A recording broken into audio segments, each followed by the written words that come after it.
Hello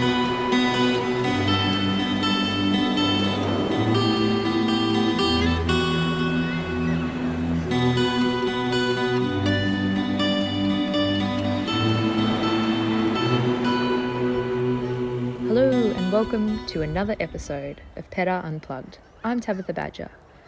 If you haven't listened in before, this is the podcast where extraordinary people who were fortunate enough to have visited the original Lake Pedder, the heart of Lutruwita, Tasmania's southwest wilderness, share their stories. Lake Pedder was a spiritual gem, considered possibly as significant as Uluru or the Great Barrier Reef. But in 1972, Lake Pedder was controversially flooded to create a hydro storage lake.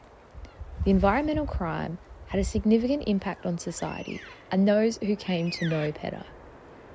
Today, the contemporary man-made Pedder Impoundment is included in the Tasmanian Wilderness World Heritage Area boundaries, with the intent that the original geomorphological icon will one day be restored. Today's Lake Pedder conversation is with wilderness consultant and researcher Martin Hawes. You've most likely heard of Martin through his wilderness photography.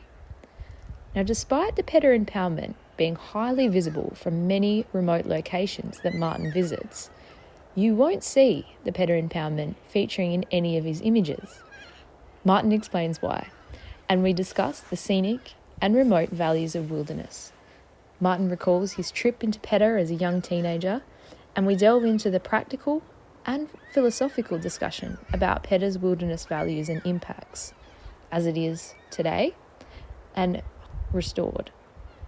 So here's a very special extended episode of Pedder Unplugged with Martin Hawes.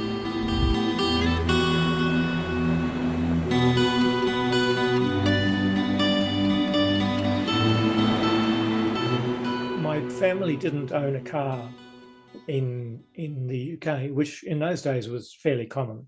And we went on holidays probably only once a year, but holidays were basically walking holidays. It's not to say we walked all the time, but when we went down to Devon quite often. So first of all, I guess the first thing to observe is that, we would generally head for comparatively natural areas, certainly more natural than where we were living, which is on the outskirts of London, and as a family, we would go walking in the countryside quite regularly. I mean, sometimes we just loll around on beaches, but even in coastal visits, we would often go for walks, sometimes quite surprisingly long ones. It's interesting, when we left the UK, my father had sort of warned us that you couldn't go bush in Tasmania because it was full of dangers of an unspecified nature. So I actually came here. I thought that the main sort of avenue to outdoor recreation would be sailing, which didn't particularly interest me. The first year that we were here, my family was here. We would go driving it like every weekend. We're just exploring Tasmania by road, and we'd go to national parks and things and go for day walks and things. So that was a beginning. My first overnight trip was with the school in 1969. That was on Kunani, on the over at Wellington Falls. And as many people would report of their first bushwalk, I basically hated every minute of it. Well, I mean, I suffered a lot. I felt it was difficult, and I sort of swore never to go bushwalking again, because a few weeks later, I couldn't wait to go bushwalking again. And within a space of a few months, I was already starting to bushwalk in a very serious way. Bushwalking, you're going to suffer, but you're going to be happy about it. So was Lake Pedder, was that your next walk? Well, almost. It was my fourth ever overnight trip. I did one more overnight trip on Kunani. My brother and I did a 2-night, 3-day trip on Mount Field. And then the very next trip, which was my first trip ever into the southwest, was to Lake Pedder. And that was with a Hobart Walking Club visit trip in February, long weekend, 1970. And at that stage, it was already well known that Pedder was basically doomed. I was going to say under threat, but people were still battling to save it, but it was as good as doomed. And so there were huge numbers of people flocking to Lake Pedder. And the party that I was in was, I think it was about 80 people. There were 2 bus loads of people on a Hobart Walking Club trip. And somebody said there was 1,000 people went in that weekend. I mean, I don't know if that's true, but it would certainly be true to say that hundreds of people were flocking to the lake to see it before it went under. Wow. Yeah, that's quite extraordinary that there could be that many people in such a remote location. When you went in, which way did you go? Was it via the Huon Plains or over the Coronets? Over the Coronets from the Gordon River Road. And I think at that stage, the track from the Scotts Peak Road hadn't been put in yet. I'm not 100% sure about that, but I've got a vague feeling that that route wasn't really established at that stage. What was it like when you got to Pedder? Obviously, you'd done other bushwalks with a lot less people around and would have been becoming familiar with the kind of Tasmanian endemic wilderness version of seclusion and solitude that comes with it. How was it at Pedder? A lot of people describe it as quite a place that sort of has another being to it. You really felt like you belonged there.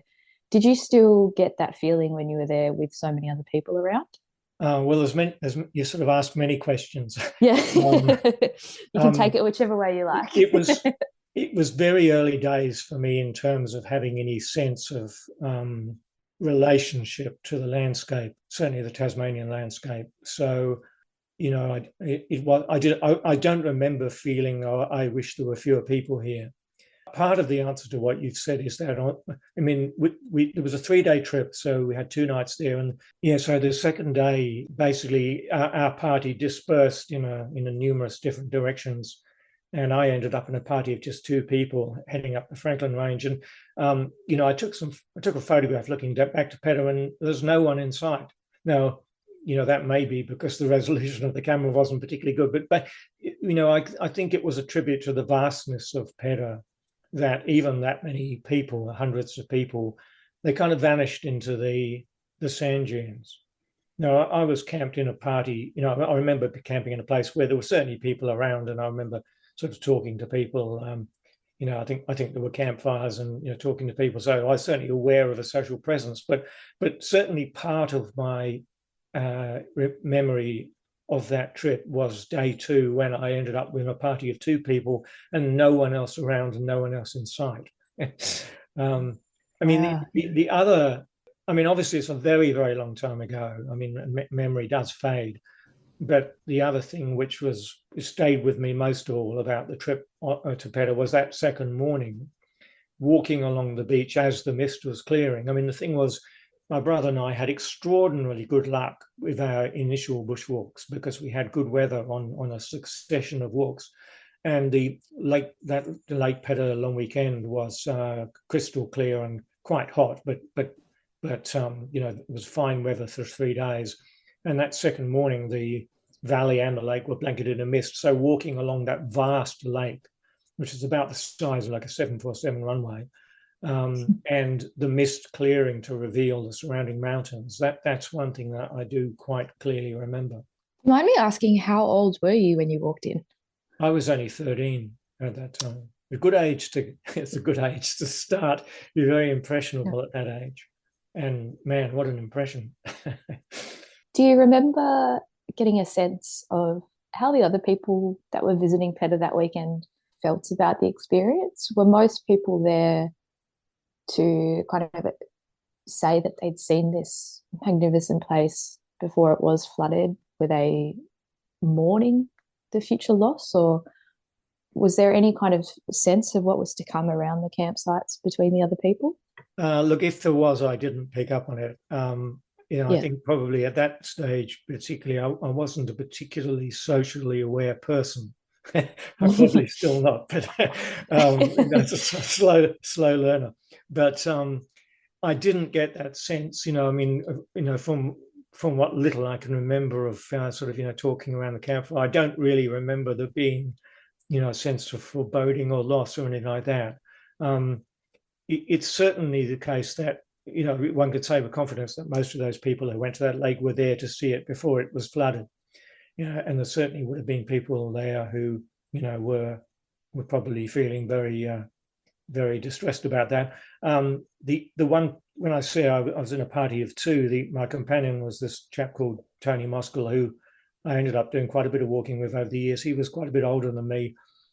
He would have known Pedder more than I, but once again, I don't actually remember him expressing any particular grief, but I'm sure he must have felt it. I mean, personally, in a way, I'm almost grateful I didn't get to know Pedder better, because to have got to know that lake well and then seen it destroyed would have broken anyone's heart. Yeah, absolutely. You've spent probably more time than, dare I say, anyone in some of the most secluded parts of the Tasmanian wilderness and different areas of the southwest, from which the Pedder Impoundment, the new enlarged Pedder, still audaciously called Lake Pedder, can be seen from a lot of the mountain ranges around there. But none of your beautiful photographs feature this new Lake Pedder. Why is that? Is that a deliberate action that you've taken to exclude it? Yeah, it's absolutely deliberate. One of my very, very early photographs did have a bit of the impoundment. I won't even call it a lake. I mean, it did have a bit of the impoundment in it, but I very, very quickly decided never to photograph it unless it was to expressly to show what an atrocity it is. It is an atrocity to me. And if we talk a little about the damage that scheme did, and one of the losses was it ruined the view fields of most of the major mountain ranges of southwest Tasmania. When I say ruined, I mean, like prior to the construction of that scheme, those view fields were in many cases completely natural, completely unspoiled. One thing which perhaps isn't said often enough is that what happened when Pedder was flooded was not just the loss of a lake, but the loss of the very heart of one of the great wilderness areas on the planet. The very heart of the southwest was basically destroyed, and the view fields of the Western Arthurs and the Denison Range and the Franklins and the Anne Range and the Prince of Wales, and I could go on. All of those ranges had their formerly pristine view fields despoiled by that impoundment, and of course still are. I refuse to take. I mean, like some people go out there and photograph it, to take pretty pictures. I mean, to me, that's absolute anathema, because it's like glorifying a crime scene. I mean, to me, it is a crime scene, an environmental crime scene of unimaginable proportions, and there's no way in the world that I would glorify it or even give it the time of day. Both yourself and Grant Dixon have done an extensive amount of work in mapping and conceptualizing how we can quantify wilderness values. And obviously, the Pedder Impoundment is part of the Tasmanian Wilderness World Heritage Area boundary that was initially put in place in 1982 with the intent that Pedder could be restored.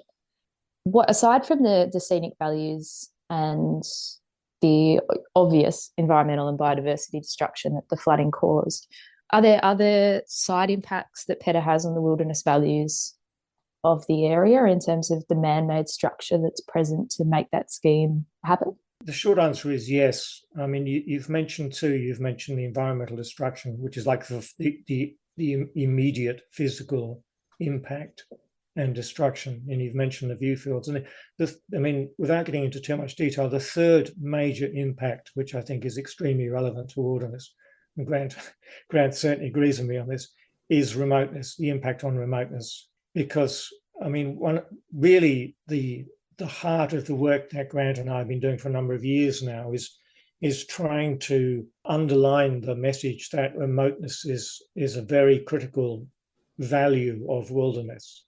In fact, we go so far as to say that, we believe it's a defining value of wilderness.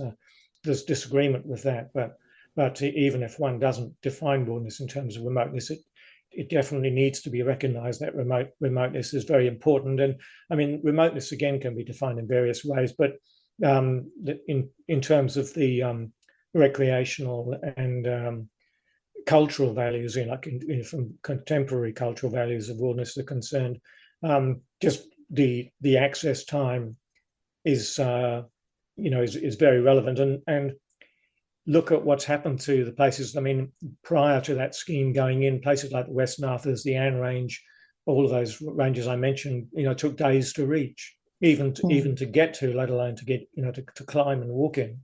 And now many of these places, like the Franklins, if you hop in a powerboat, you can get to most of the locations on the Franklin Range in an afternoon. So the remoteness of that range has been completely compromised, and the same is true for everything else within Kui of those impoundments and the roads that were built to access them. It's such a good point. For something that has happened in what is relatively recent history, in the last 50 years or 60 in terms of the road partially being constructed, we've kind of forgotten the extraordinary effort that used to go into visiting these places, and it's really taken for granted now. The recreational bushwalkers, how easy it is to get there, and the loss of some of the values of these places with over visitation that's happening.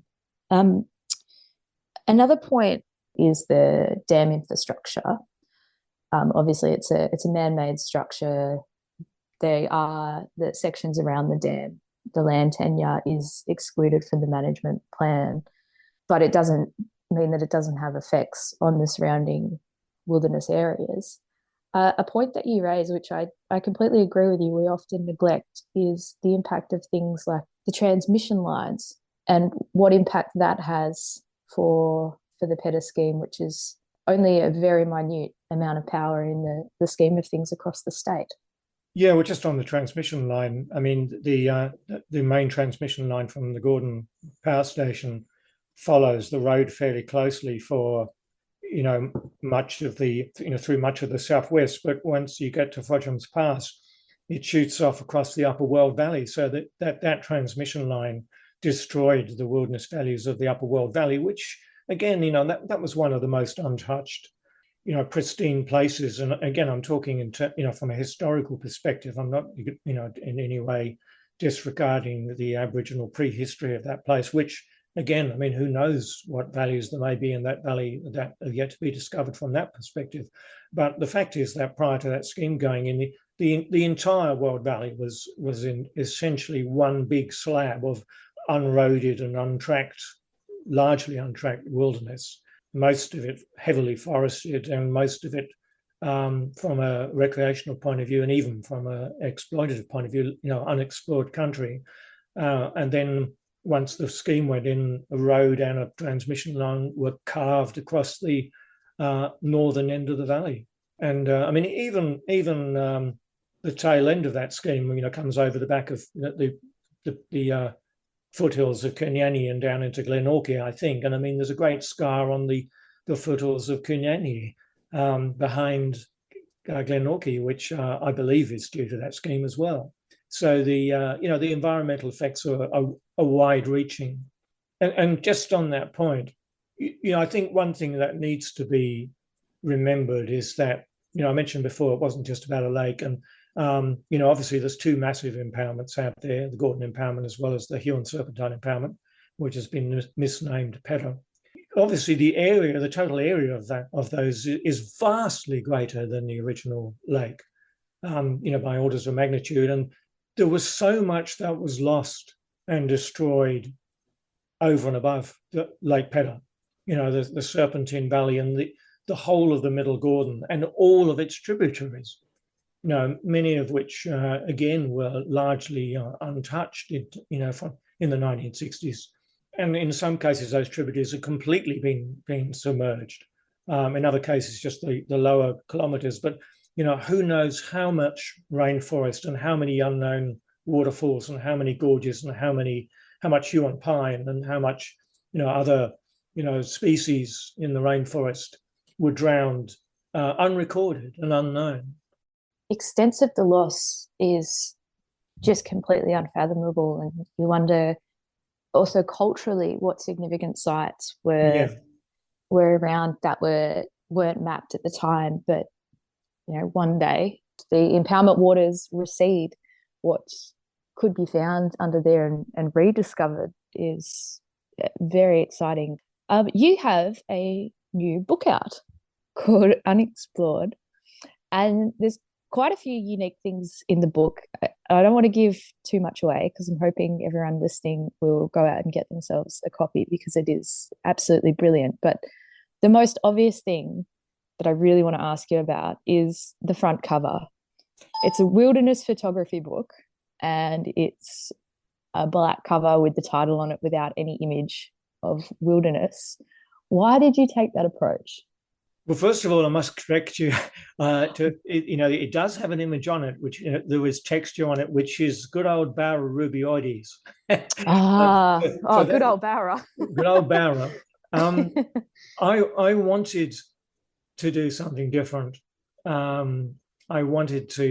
didn't want to produce a book that looked like the other books that have come before, which of course is a big ask because there's been some magnificent books. I mean, truly magnificent books produced of the Tasmanian wilderness over the years. That was what part of it. I just wanted to do something different. But the other thing was this: I sort of sensed that that there was a wilderness photography book. They're called coffee table books, right? And there's sort of there's things to be viewed in fine salons, and you turn the page and there's this beautiful photograph, beautifully arranged on the page, with a margin and blah, blah, blah. And there's a little bit of a risk of that in the midst of all that finery and fine design and stuff, that you've actually tamed the very thing that you're trying to convey. So I guess to get to the heart of the matter, what I was really asking was, well, is it possible for the book itself to have a flavor of wildness?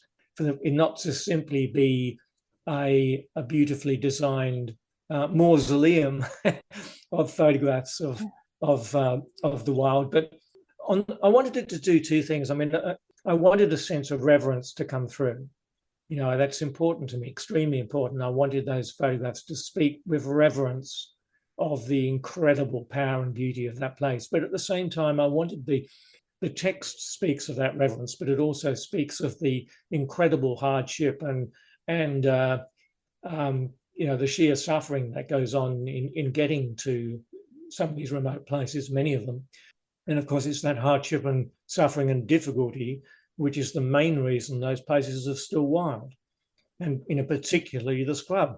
And let me take my hat off to Barra rubioides. It's thank you, Barra. You've caused me infinite suffering, but it's thanks to Barra and its furry mates out there that if it weren't for the scrub, the southwest wouldn't be, or the Tasmanian wilderness generally wouldn't be anywhere near as wild as it is today. So I wanted the book to convey the wildness too. And I went to Linda Warner, who's one of the country's best book designers, unquestionably, and she's designed many of the great Tasmanian wilderness books that have already been published. And I basically said to Linda, well, can you do something like this? I'd like you to do something different. Can you produce a book which kind of throws caution to the wind and does something very different? And to my great joy, she was delighted and excited by the idea. And at that very first meeting, she said, I've got the cover. She could see it in her mind's eye. And I kind of had the sense not to ask her to reveal her vision at that stage. It was several months before she was to show me what she designed. And I love it. I absolutely love it. I love the fact that the book is unexpected. That there's an element of surprise, an element of mystery. I mean, when you look at that front cover, there's only one word on it: unexplored. Mm-hmm. It doesn't have there's no subtitle. There's no author's name. There's just a pattern which you probably wouldn't necessarily recognize, but is in fact good old Barra. And when you open the book, there's photographs of scrub in there as well as the photographs of the beautiful mountains and lakes and so forth.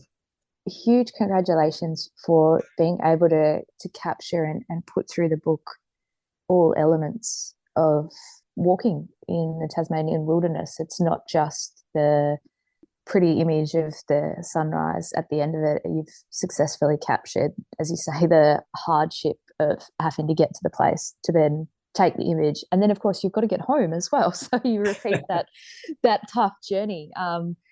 Yeah, and Linda, again, kudos to her. She was also a part of the Watershed Project in terms of capturing 50 artists for the 50 years since Lake Pedder was flooded, and bringing together an exhibition in August with outside of the box and earth arts rights, I should say. In the foreword of your book, Bob Brown points out that you don't readily disclose the location that your photographs are taken from. And we talked a little bit before about the accessibility to wilderness and how that's increased visitation and steadily eroding some of our magnificent wild places. Have you deliberately made it difficult to know where a photograph has been taken from? Is that your way of protecting the reverence, as you put it, of the place? Yes, it is. And it's not just my way, but I mean, there is still an ethic which is some people observe, simply not to promote and advertise places that are off track, particularly environmentally sensitive places. If you look at the Bushwalk Australia website, they still discourage people from giving detailed route information about places that are off track and remote. Obviously, we're living in an age where information is becoming overwhelmingly accessible and easily accessible. So people are posting GPS routes to areas and so forth. So if you wanted to, to many places, you just go online, download the information to your GPS, and go along staring at your GPS the way you normally stare at your iPhone, or indeed use your iPhone as a GPS. So you can actually keep staring at your iPhone as you walk down the city street and leave the city and walk along the Franklin Range and then go home again. Without ever seeing anything. So that's, so in a way, it's it's perhaps it's a lost cause, but there's still, if nothing else, it's an ethical statement there. And when I post images online, I often say, look, I'm not revealing the location of this. No one has ever been negative about that. There's an overwhelmingly positive response to that, to people who respond to my online posts. So, there is wide, it's not universal, but a wide acceptance of that. So that's part of the answer. But there's also a deeper question as well, a more philosophical question, which is, my book is intentionally not about geography. And the same reason in my text, I often don't say, I describe a scene or a trip. And in many cases, I don't say where it was. And the photograph that is next to that text is not necessarily the place I'm describing. And part of the reason for that is that, the essence of experiencing landscape is nothing to do with the name. It's not even really very much to do with the location. It's to do with something, more intangible than that. And to me, experiencing and understanding and embracing that intangible dimension is one of the most important aspects of what wilderness has to teach us and what we have to experience in wilderness. Without going into too much philosophy, the very act of naming something has an effect on your brain, right? The effect it has is it puts it on the mental map.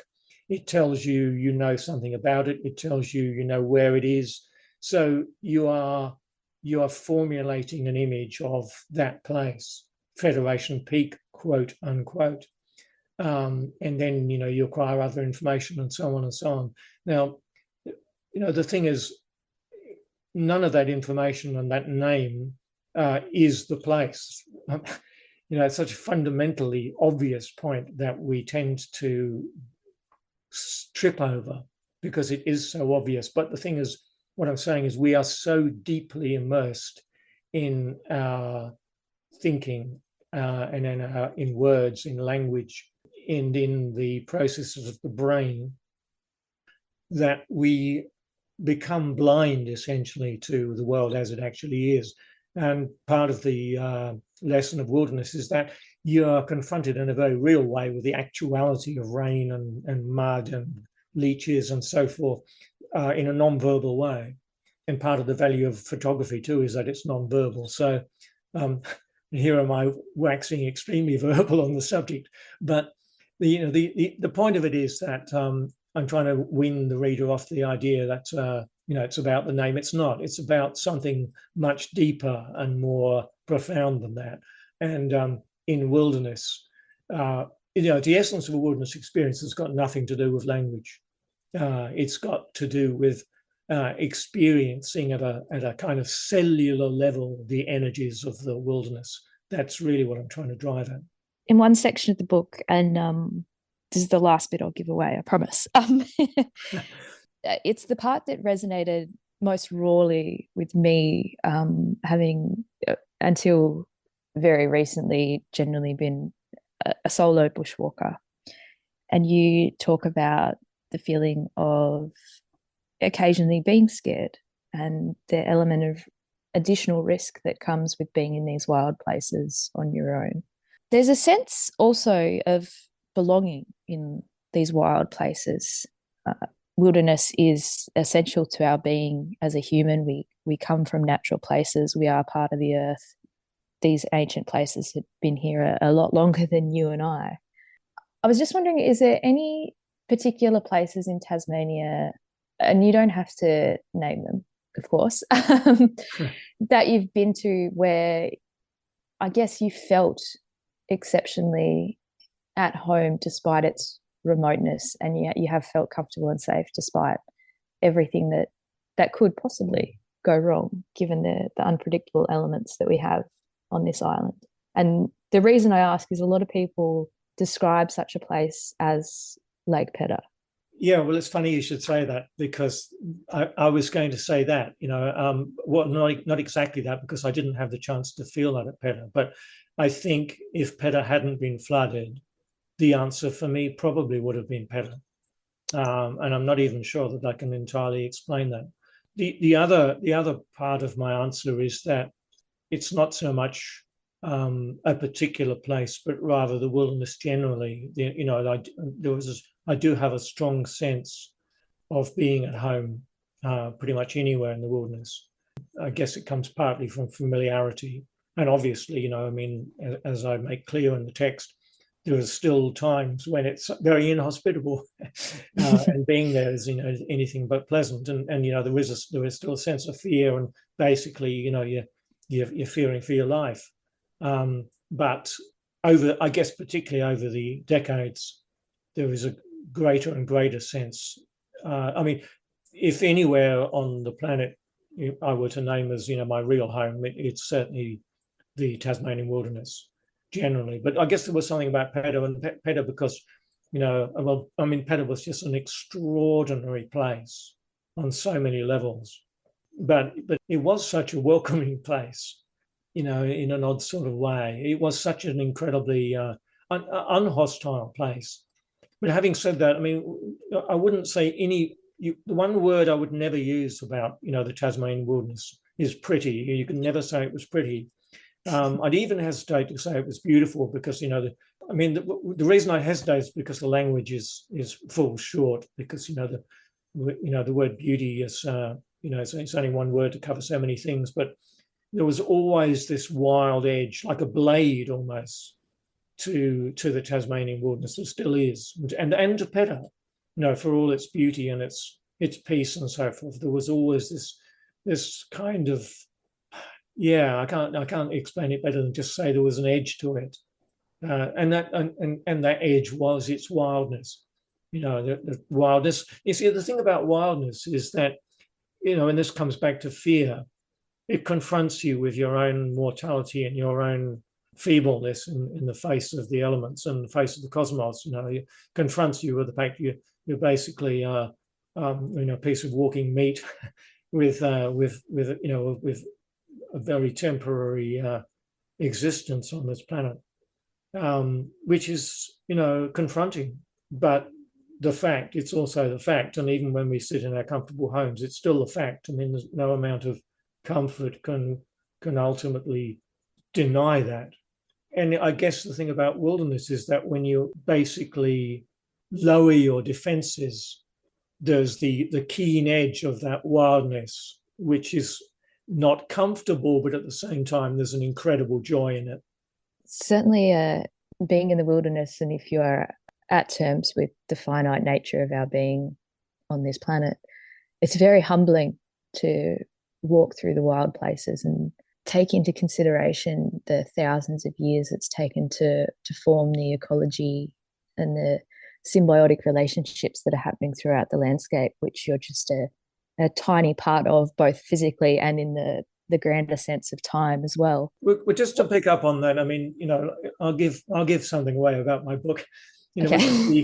The very last quote, the very last piece of text in the book, I talk about my relationship to the landscape, and I say, that I'm divided from the landscape, by time, by space.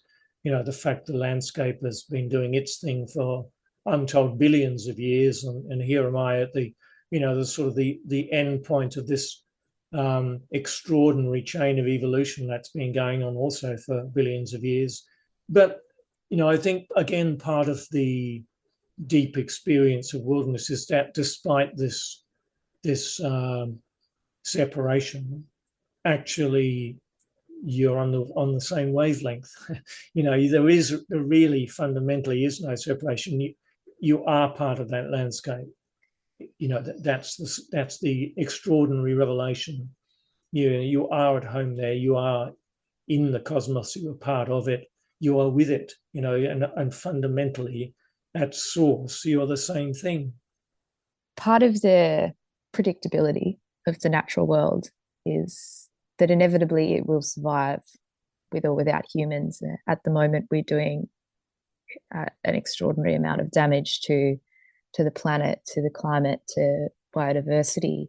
The thing about Lake Pedder is the extraordinary sense of hope that it gives everyone, whether they've visited the lake or not, because its restoration in many respects, its return, is somewhat inevitable. It's whether there's a political decision to let the water out and restore the landscape naturally, be it with human intervention, or the fact that we stubbornly leave it and two of the dams are built on a fault line. Perhaps there's an earthquake that brings them down, or naturally over time that the infrastructure degrades, be it 100 years, 200 years, and that landscape somehow reemerges, not identical to what it was, but in a new evolution. Do you have any thoughts on, in any way, that Pedder might return, what that will do to the wilderness values of the area? And that's a very large question. There's a few PhDs in that question, but what are the first things that come to your mind when you think of the wilderness values of a returned Lake Pedder in any capacity? Well, it is a big question, but one thing that's concerned me, from the outset is that I think, the people who are advocating the intentional draining of the lake, the impoundment to restore Lake Pedder, there needs to be a very clear statement from the outset as to what is envisaged in terms of wilderness values there. I mean, to take an extreme example, do we want a hotel on the lake? And of course there'll be pressure for that, right? And if there's a hotel on the lake, that we may have gained something, but it may be a Pyrrhic victory in terms of the wilderness values of the place. In other words, we could drain it and then effectively destroy it by inappropriate tourism development. So that's part of the answer. To come back to we were discussing a while ago, what the impacts are. And of course, we can now look at reversing what those impacts are. So there was the direct physical impact, there's the view field impact and the remoteness. Now, the direct physical impact is, as you say, I mean, with luck, the lake will come back, the dunes will come back, well, rather they'll still be there. The beach and so forth, perhaps the Serpentine Valley will be largely restored. So, there is quite good hope that in the long term, a significant amount of the ecology and geomorphology of that lake can be restored to what it was. Indeed, in a sense, has been preserved under the impoundment. The geomorphology has been preserved. And that it won't be, it can still be intact when we drain the level. So that's one thing. Draining the lake will restore the view fields, particularly once the button grass starts to sprout, and it will quite quickly. I mean, I don't think there's any doubt about that. When you look at other impoundments in the state, which have gone, the hydros run them down for several years, and you start to get revegetation on the shorelines, which were previously bare. So we know it can happen, and it will happen. There's a good chance that the Franklin Range, you'll be looking down on a natural valley, and you'll be looking down on a natural lake, or at least a restored lake, rather than an impoundment. And so all of those areas that ranges whose view fields were marred by the impoundment, by that particular impoundment, will have their view fields substantially restored. So that's a big plus in terms of wilderness restoration. But as you say, I mean, all of those dams are going to collapse eventually. Even the Gordon Dam is going to collapse eventually. It might take 1,000 years, but its days are numbered. And one day that river system will flow free again. But the other question is remoteness, and I'd like to be provocative and say, put it out there, because probably no one else is, like, pull out the Scotts Peak Road. People want to be able to go to the Western Arthurs and the Anne Range and enjoy it and so forth, and the Franklins. But let me put it out there: pull out the Scotts Peak Road, and in doing that, you'd restore the remoteness of those places. And while what I'm saying may sound outrageous, bear in mind that it's only a few decades ago there was no road there and there was no impoundment there. So we're just reversing 60 or 70 years of temporary destruction on a landscape which, since time immemorial, has been roadless. So is it such an outrageous thing? So I'm not expecting it to happen, but I think it's something we should also seriously consider, because once Pedder is restored, we don't need that road anymore.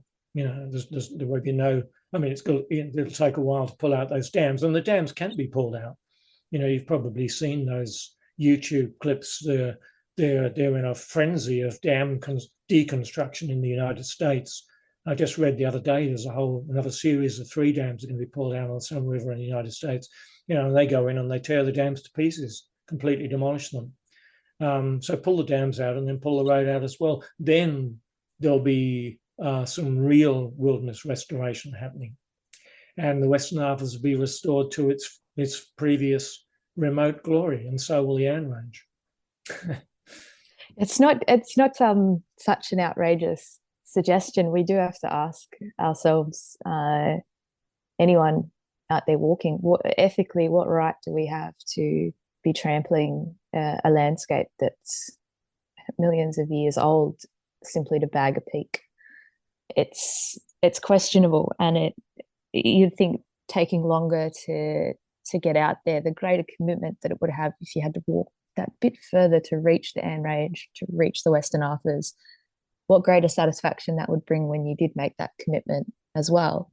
I just wanted to circle back to the very first part of this conversation, talking about tourism numbers, and talking to people, the most common thing that they were concerned about was the possibility of major development on the beach. All of a sudden you've got a resort behind the dunes, and that was their major concern or opposition to restoration in many ways. And what really interested me about that is, if I asked them if they had any concerns regarding tourism in, say, having Takina declared a national park or Kuparuna Nyara, no one conceptualized hotels in that respect. But of course, developers are going to develop. That's what they do, no matter what. We saw when the Franklin River got saved, just within a couple of years, there were ideas for hotels down. I think it was at St John's Falls. The proposal was.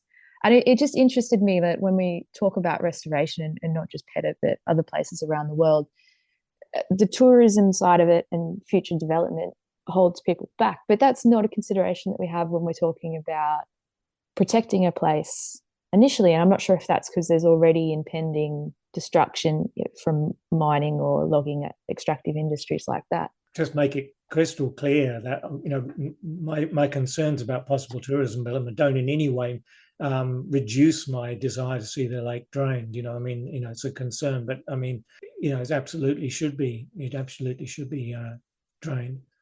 I think there's a pretty good chance that if and when things, the momentum picks up to actually drain the lake, and we're actually in the process of draining it, I think it will become the number one thing that people will associate with Tasmania. Even more than Cradle Mountain, even more than, Hobart. People are going to think Tasmania, yes, Lake Pedder. I may be wrong, but I think there's a good chance that. I guess what I'm saying, if nothing else, it needs to be a clear plan as to how the restoration should proceed and what Pedder should look like, Pedder and its environs and its access routes should look like. Obviously, many politicians are going to say, okay, right, you can have your lake back, but we're going to have our piece of it, and that's the mentality. The overriding mentality is still that we've got to get something out of it. We've got to exploit it one way or the other. And if you can't have a mine, or you can't have your hydro, then at least we'll have our pound of flesh in the form of tourism dollars. I want to go back a minute to what you said a minute ago, though, because we were talking about you were saying how much more valuable the experience of visiting a place like the Arthur's Nail Range, would be if you had to take days to get there, which of course was the case up until the 1960s. Because I think that's a personally, for me personally, that's a really important point, which is the main reason why I've spent so much of my walking experience, particularly in the last few decades, going out of my way to get into really remote places, because to me the experience of going out for many days at a time, many weeks at a time, these are the greatest experience of wilderness. To get into really remote country, to spend a week to reach a place, and then to know you've got a week to get back home again. It's taking the wilderness experience to its sort of furthest levels. And that's related to your question also about the peak baggers and so forth. Personally, I've done my peak bagging in my time. When I grew out of it, I got over it. But it's the thing I'd say about peak bagging. It's essentially an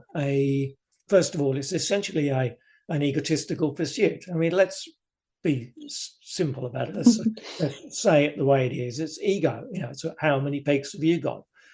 How many numbers have you got? How many peak bagging points have you got? How many ables have you got?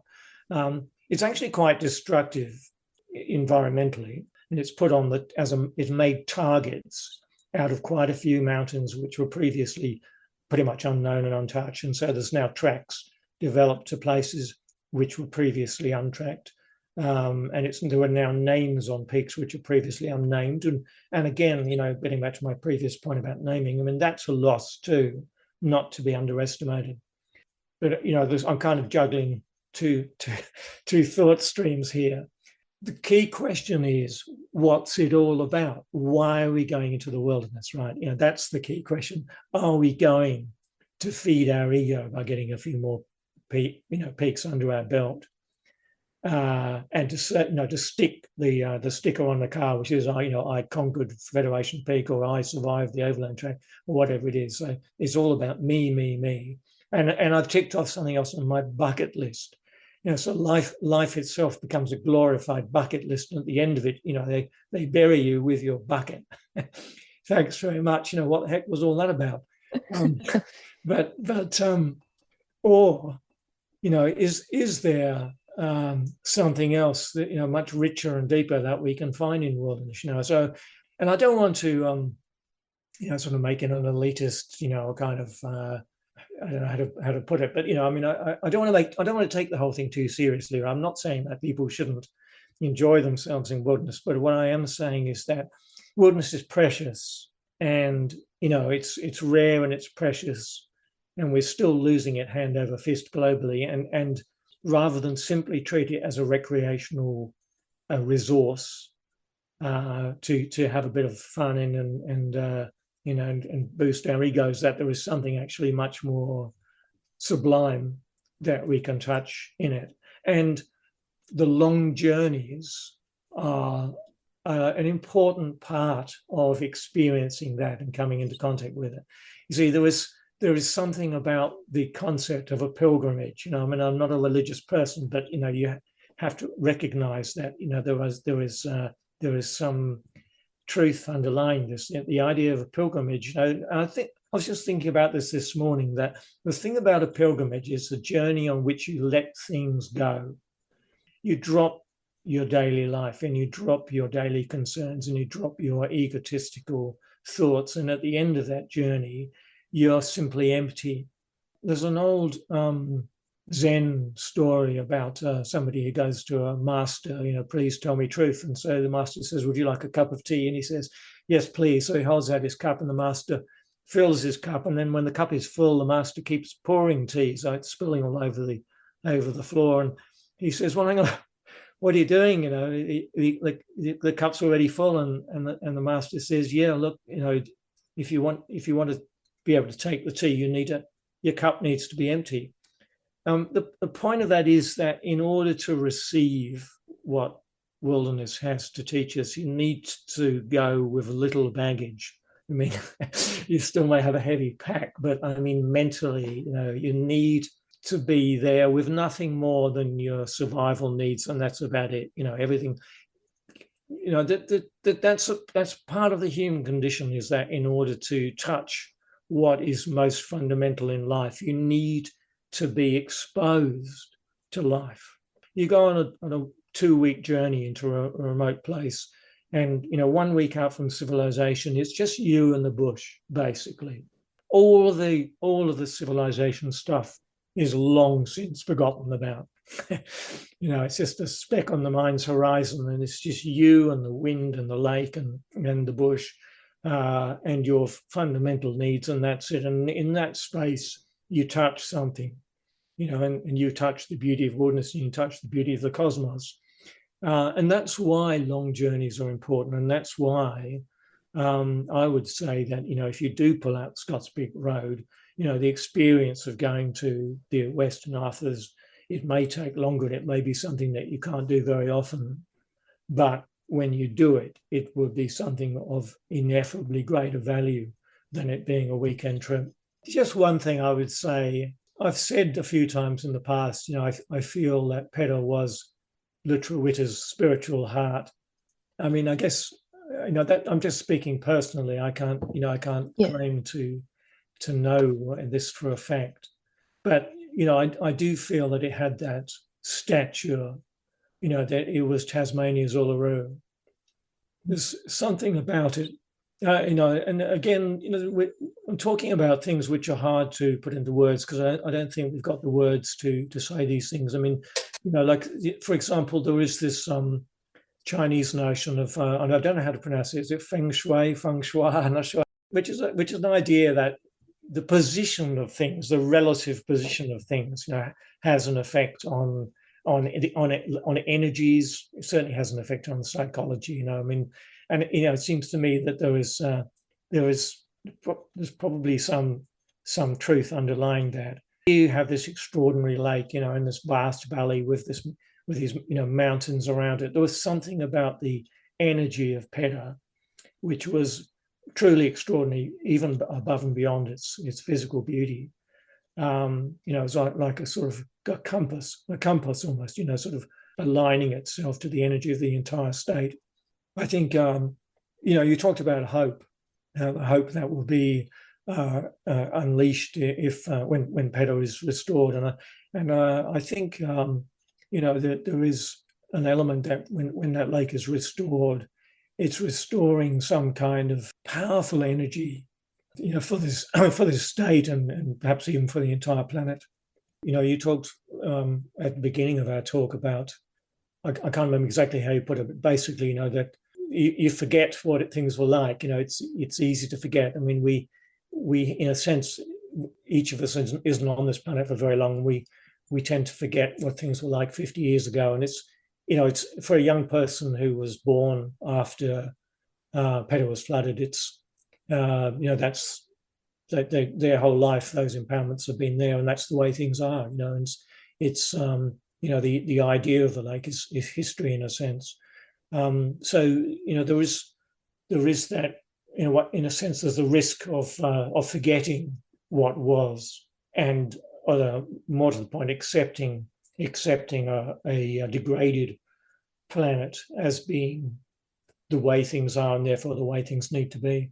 But having said that, I mean, I personally, I'm immensely heartened to see people like yourself and other young people taking the banner of the conservation movement and running with it, and campaigning not only to protect places but also to restore them. I see enormous hope in that.